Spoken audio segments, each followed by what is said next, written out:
De homossexual pra homossexual, Ryan Murphy. Meu Deus, isso foi muito ruim.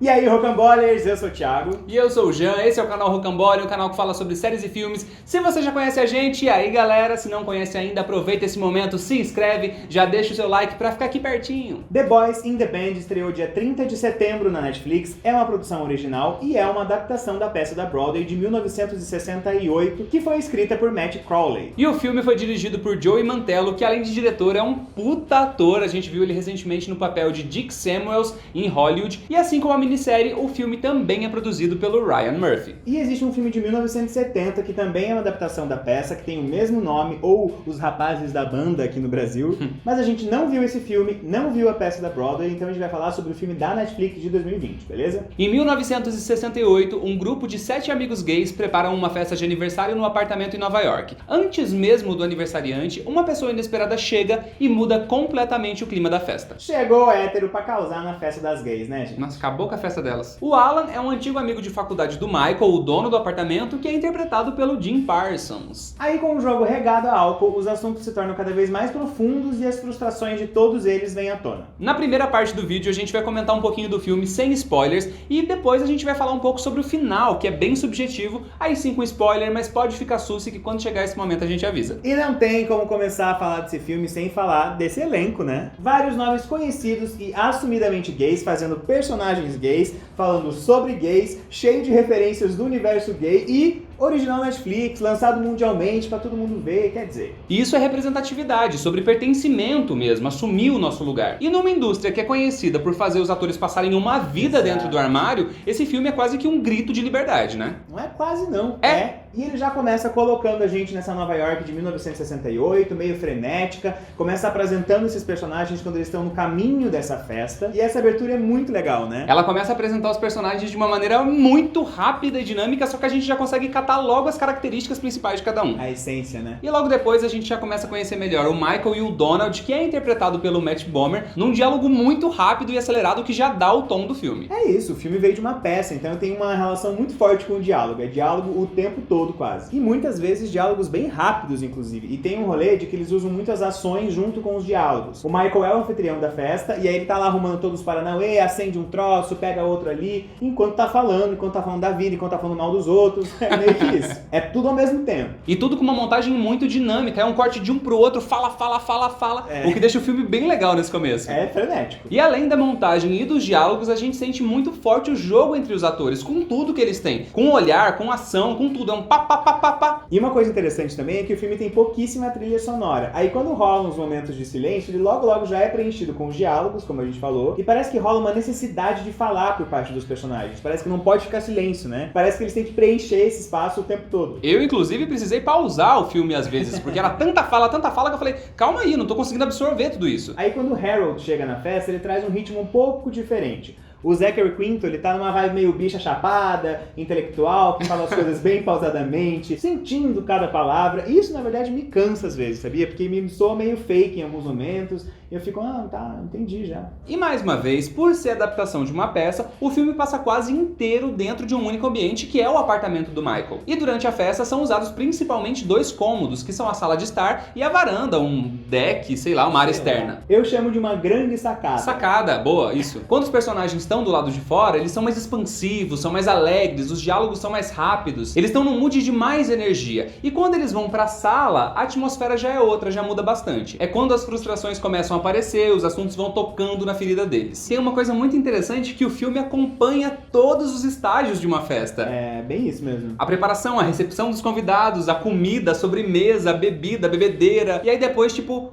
putz, como é que acabou isso? É uma experiência em uma noite, né? Uma vida. E a gente vai vendo que pra cada personagem, tudo aquilo que tá acontecendo ali bate de um jeito diferente. É mais sobre como eles terminam a noite, né? Porque eles se transformam. Sim. E o filme fala muito essa palavra, transformação. E quem eles vão ser no final dessa noite. A gente tem muito essa coisa de qual é a emoção que a gente vai levar pra casa. E aí os temas que são abordados nessa reunião ali são muito interessantes, são temas muito presentes na comunidade gay, né? De fato. Fala de envelhecimento, de beleza, de religião, de monogamia. Fala muito sobre estar no armário, como você se se apresenta pro mundo, como se comportar na rua. Esse discurso preconceituoso que a gente ouve muito por aí. Dentro de 4 paredes você pode ser o que você quiser, mas na rua não, e não imponha isso pro mundo. Como se o fato da minha existência, eu sou gay em casa, na farmácia, na família, no mercado, como se isso fosse uma imposição ao mundo. Não, tô sendo quem eu sou. A sociedade querendo que a gente seja um bando de sigilosa. E uma discussão que o filme traz que eu acho genial também é essa coisa do humor gay e de como a gente usa as ofensas pra fazer humor, né? Nesse contexto da festa, tá todo mundo brincando com ofensas o tempo todo, se alfinetando e tal, só que isso vai virando cada vez mais real. E aí existe essa coisa da cultura gay que foi criada, alimentada, da bicha má que fala mal dos outros e tal. E a gente ainda reproduz muito isso, a gente ainda vê muitas coisas sendo reproduzidas nesse sentido. Eu, inclusive, tive alguns momentos de desconforto ali durante o filme, porque tem uns apontamentos muito fortes, sabe? É exaustivo, na real. Só que isso eu encarei como uma proposta do filme mesmo, como uma crítica. E o fato da época de 1968 ter sido mantida é muito interessante. A gente discute coisas que aconteciam lá atrás, mas que acontecem ainda hoje. E outra coisa que o filme pega bastante são as frustrações dessas pessoas, porque elas tiveram suas liberdades individuais negadas, e aí isso foi gerando pessoas amarguradas, infelizes. E acho que é interessante pensar que a gente que vive em 2020, ou que cresceu nos anos 90, que seja, teve contato com um mundo muito diferente do que essas pessoas lá em 60, ou 50, ou 40 tiveram. E esse ambiente externo sempre nos molda demais, vai nos dando características e tal. Se você ainda não viu esse filme, já vai esperando muito drama, interpretações carregadas. O filme não é nada sutil, na real. Muito pelo contrário, ele é bastante intenso e como linguagem mesmo. Tem várias pausas dramáticas, vários olhares fulminantes, várias frases de efeito, sabe aquela coisa? Mas a intensidade e às vezes até a superficialidade faz cada fala e cada ação parecer um grande evento, sabe? É tudo muito grande e isso me cansa um pouco, admito. Lá, começou a falar mal do filme. Ai, gente. Eu adorei o filme, eu adorei os elementos de transformação, coisas muito simples e comuns como a chuva dentro desse contexto tem um puta significado, né? E faz as coisas se transformarem de fato. Acho que o filme traz uma discussão super interessante de como a gente traz essa violência externa que a gente vive na rua pra dentro, pra nossas relações sociais, né? E aí isso meio que vira esse apontamento, essas críticas em excesso. Mas eu preciso confessar, eu também fiquei um pouquinho cansado. Acho que é tudo muito potencializado, tanto pros momentos de alegria quanto pro drama. E eu que sou uma pessoa que gosto de drama, fiquei assim...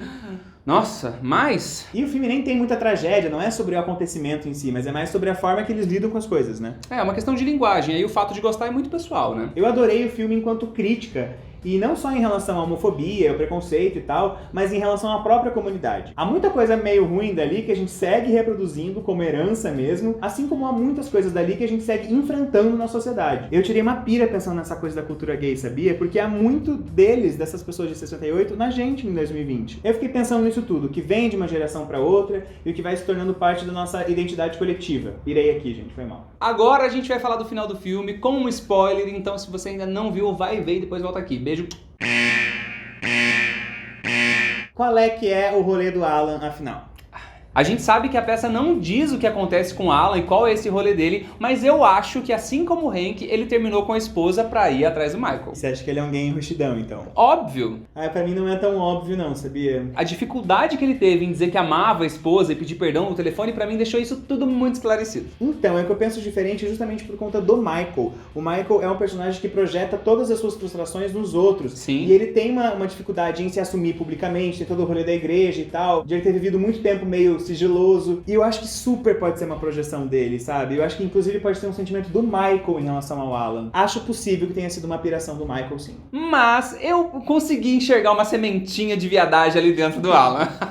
E teve uma coisa que me intrigou muito, que foi o retrato que o Michael deu de presente pro Harold. Pois é. Nossa, isso realmente, eu não sei se eu tenho uma teoria sobre. Eu acho que apesar de eles terem se alfinetado a festa inteira e com ofensas pesadas, inclusive, muito pesadas, eles têm uma troca ali, uma conexão muito forte. E eu acho que, do jeito bizarro deles, uma parceria muito forte, né? Tipo, uma parceria de vida, assim. Eu tô shippando todo mundo nesse filme. Eu acho que se o Harold fosse fazer uma ligação, se ele tivesse coragem de fazer uma ligação, seria pro Michael. Tanto é que quando ele tá indo embora, ele fala, eu te ligo amanhã. E isso pra mim teve um peso muito grande. Principalmente falando depois do jogo, de ligar e se assumir e falar que amava a pessoa. Sim, pode ser. E a última coisa que a gente gostaria de comentar com spoiler é o final em si. O Michael indo pra igreja e o final mesmo, a última cena dele ali correndo. O que você tirou disso? Eles falam muito no filme, né, sobre crer em Deus e tudo mais. Eu acho que o ato dele ir até a igreja meia-noite lá, é como se ele estivesse dizendo, Deus, eu acredito em você, mas eu preciso ser quem eu sou. Então me desculpa que a partir de agora eu vou ser quem eu sou e vou viver minha vida. Até o final. Até porque ele tá correndo pra um sinal vermelho, né? Mas isso foi o que eu achei. Então, acho que faz sentido porque tem na construção desse personagem uma relação com a idade, com o envelhecimento e tal. E acho que pode rolar uma coisa tipo de, pera lá, minha vida tá quase se esvaindo e eu ainda não fui quem eu sou. Exatamente. E aí ele decide correr, ele decide tirar o atraso, de certa forma. E eu que sou a pessoa que não gosta de final aberto, gosto de final terminado mesmo, curti bastante. Bom, eu adoro final aberto, então eu curti também. Emery. Ai, eu adorei o Emery. Eu acho que o fato dele ser tão afrontoso dentro do apartamento com o Alan, sabe? Ele é muito quem ele é e dane-se tudo, sabe? Tipo, foi agredido, levou pancada ali, mas ainda assim ele falou, cara, eu vou ser quem eu sou e ponto, acabou. Amei ele. Eu sou o Bernard porque eu acho que ele é tão ele mesmo quanto o Emery, só que ele tem uma energia um pouco mais baixa. O Bernard é mais sensível, é mais fofo, eu gostei mais dele.